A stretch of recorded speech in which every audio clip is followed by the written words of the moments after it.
안녕하세요. 길 가는 교회 신앙기초반 강의를 시작하겠습니다.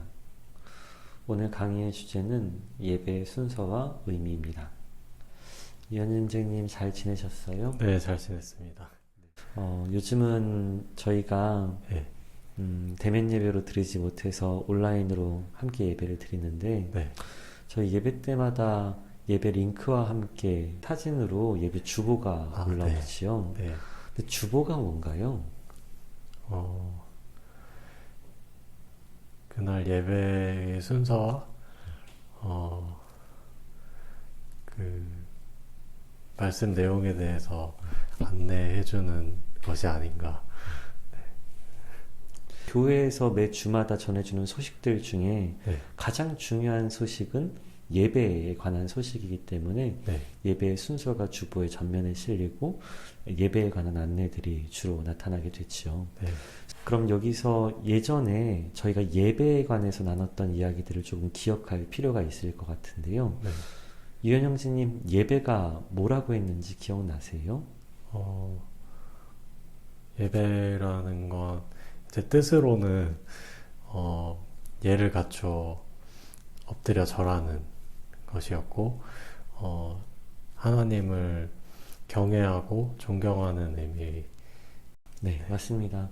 한자 표현은 예의 예자에 예절 예자에 엎드릴 배자, 절할 배자를 쓰죠. 네, 그래서 온 마음으로 정말 예의를 다 갖추어 복종과 순종과 존경과 사랑의 의미로 엎드려 절하는 자리가 예배입니다. 네. 그럼 예배는 무엇이 들어가야 이것을 예배라고 할 수 있을까? 고민이 됩니다.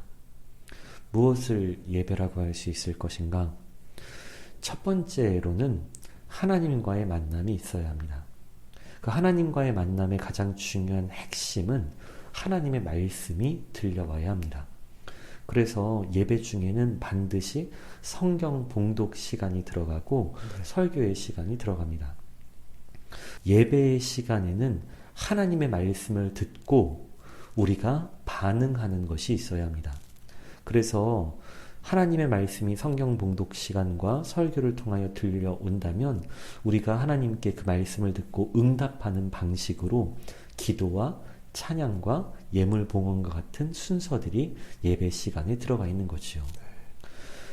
그래서 어떠한 방식으로든 하나님의 말씀을 듣고 우리가 또 하나님께 말씀을 드리는 이런 하나님과 교제하는 시간이 있다면, 하나님과 만나는 시간이 있다면 그것을 예배라 할 수 있을 것 같습니다. 네.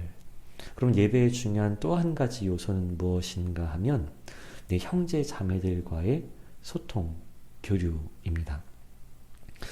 그래서 예배 때에는 단순히 하나님과의 교제만 이루어지는 것이 아니라 이웃과의 교제도 동시에 이루어져야 합니다. 하나님으로부터 들은 말씀을, 하나님으로부터 받은 사랑을 이웃들에게 나누어 주어야 하는 거죠. 그래서 예배 시간에 광고와 인사는 그저 필요에 따라 들어가는 것이 아니라 그것이 예배의 필수적인 요건이기 때문에 들어가는 것입니다. 내 옆에 앉아있는 사람이 누구이든지 상관없이 나만 잘 하나님 말씀 듣고 돌아가겠다, 이런 태도로 예배를 드리시는 분들은 죄송하지만 예배의 본질을 절반은 모르고 계시는 거라고 할 수 있겠습니다. 다시 말씀드리면 예배란 하나님과 만나고 사랑을 나누는 동시에 내 옆에 있는 형제 자매들과 함께 만나고 사랑을 나누는 자리, 이곳이 바로 예배입니다.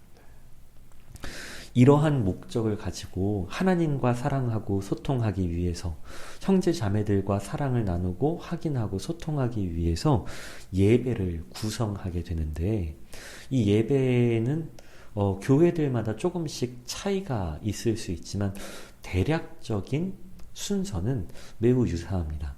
그래서 오늘 주보를 살펴보면서 각 순서들마다 이 예배의 순서가 어떤 의미를 지니고 있는지, 왜 이런 순서들이 들어가 있는지, 이런 것들에 대해서 조금 실질적인 이야기를 조금 나누어 보면 좋겠습니다. 네.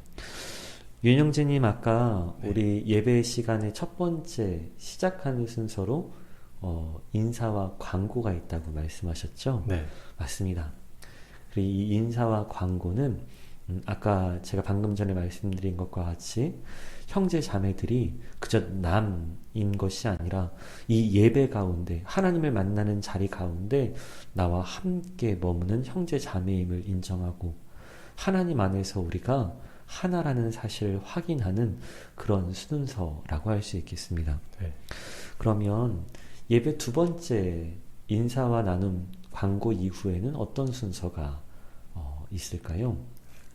인사와 나눔 다음 순서로는 묵도 순서. 네. 사실 묵도 이전에는 여기 주보에는 나와 있지 않지만 우리 교단 예배 예식서에서 중요하게 여기는 순서 하나가 생략되어 있습니다. 실제로는 진행되지만 여긴 표시되지 않았지요. 그것을 예배로의 부름이라고 부르는데요. 예배로의 부름 때는 예배 인도자가 사람들을 예배로 부르시는 하나님의 말씀을 대신 선언하고 낭독하는 것이지요. 예를 들어 요한복음 말씀처럼 하나님은 영이시니 예배하는 자가 영과 진리로 예배할지니라. 이런 말씀들을 통해 사람들에게 이제 하나님께서 이 예배를 시작하시니 여러분 예배로 나아오십시오. 이 예배에 찾아와 하나님을 만나십시오. 하나님께서 이제 이 예배 가운데 여러분을 이렇게 부르십니다. 이렇게 하나님의 말씀을 낭독하고 선언하면 그 말씀을 내 마음 깊이 받아들여서 주님 내가 이 예배로 나아갑니다. 이 예배 가운데 하나님 말씀 듣기를 원합니다. 하나님과 교제하고 하나님 만나기를 원합니다. 이렇게 기도하는 예배를 위하여 기도하는 자리를 묵도라고 부릅니다. 네. 그런 묵도는 사실 소리 없이 기도하는 동시에 이 예배를 준비하는 우리의 순간이라고 할 수 있겠습니다. 네. 그 다음엔 어떤 순서가 있을까요? 그 다음은 찬송입니다. 이 첫 번째 불려지는 찬송은 우리를 예배로 불러주신 하나님을 찬양하는 것입니다. 하나님, 제가 예배를 드릴 수 있을 만한 훌륭한 사람이 아닙니다. 하나님을 만날 수 있는 자격이 있는 사람이 아닙니다. 근데 저같이 부족하고 연약한 사람을 예배로 불러주셔서 감사합니다. 하나님 예배를 통해서 하나님 홀로 영광 받아주십시오. 제 삶을 주님께 드립니다.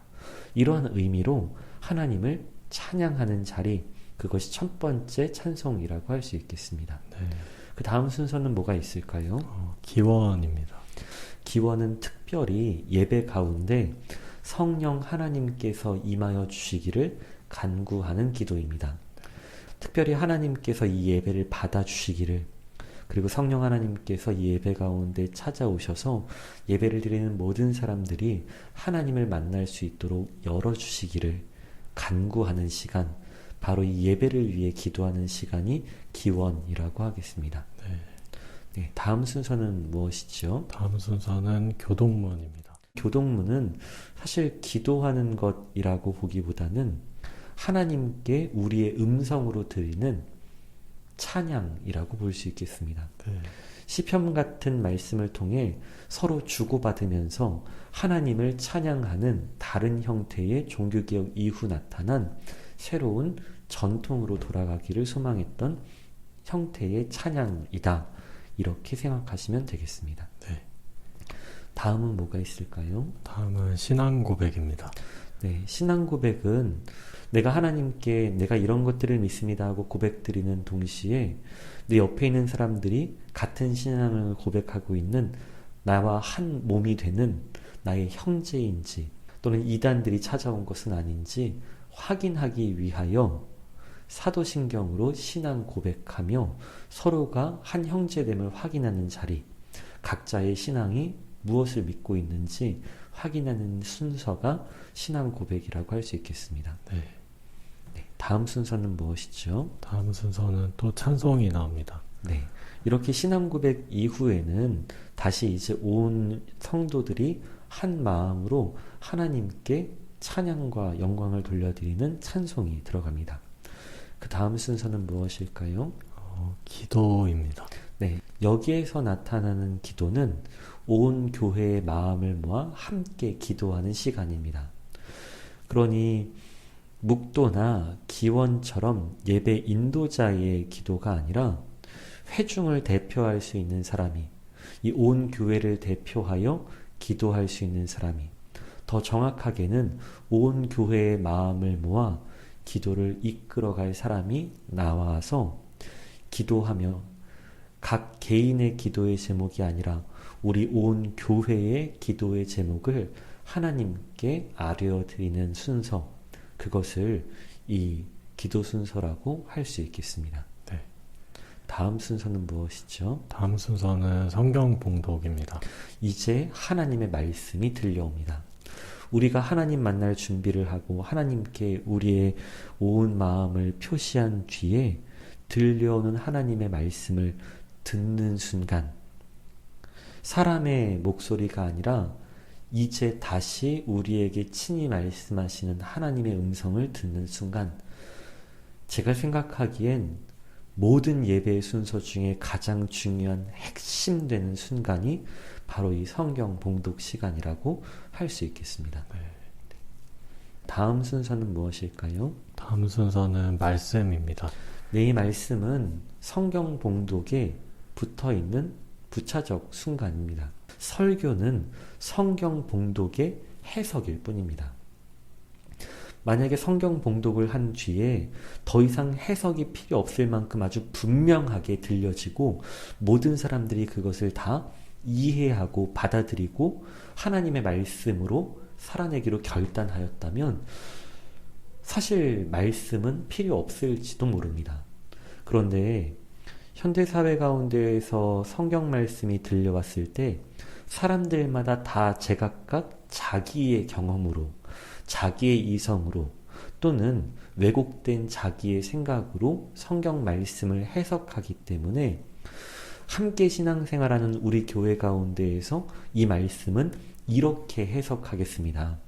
그리고 이 말씀을 이루어내고 지켜내기 위해서 이렇게 살기를 권합니다. 이 말씀은 이렇게 이해하는 것이 적절합니다. 이 교회 전체에 같은 신앙의 색깔을 위하여, 결을 위하여, 모양을 위하여, 우리 교회의 하나됨을 위하여 이 말씀을 해석하는 자리가 설교 말씀입니다. 그러니 사실 설교 말씀이 끝난 이후에는 목회자의 또는 설교자의 어떠한 이야기가 아니라 그 설교를 통해서 성경 말씀이 명확하게 이해되고 기억된다면 저는 그 설교가 가장 좋은 설교라고 생각됩니다. 다음 순서는 무엇일까요? 다음 순서는 기도입니다. 네. 설교 이후에 바로 기도가 나타나는 건 들려온 성경 말씀을 내가 따라 살기를 바라며 하나님, 우리가 이 말씀을 이렇게 지키기를 소망합니다. 들려온 하나님 말씀을 내가 겸손하게 듣고 따르겠습니다. 결단하며 하나님께 응답하는 자리, 바로 그 자리가 설교 후 기도라고 할 수 있겠습니다. 그 다음 순서는 무엇일까요? 다음은 또 찬송이 나옵니다. 네. 기도 이후에 나오는 찬송도 사실은 의미는 동일합니다. 다음 순서는 무엇이죠? 헌금 기도입니다. 네. 헌금 기도는 더 정확한 표현으로는 예물 봉헌 기도라고 할 수 있겠습니다. 네. 드려진 헌금을, 드려진 예물을 하나님께서 기쁘게 받아주시기를, 그리고 이것들을 사용하셔서 하나님의 뜻을 이루어 주시기를 간구하는, 드려진 예물을 위하여 기도하는 시간이 바로 헌금 기도 시간입니다. 다음은 어떤 순서지요? 다음 순서는 주기도송입니다.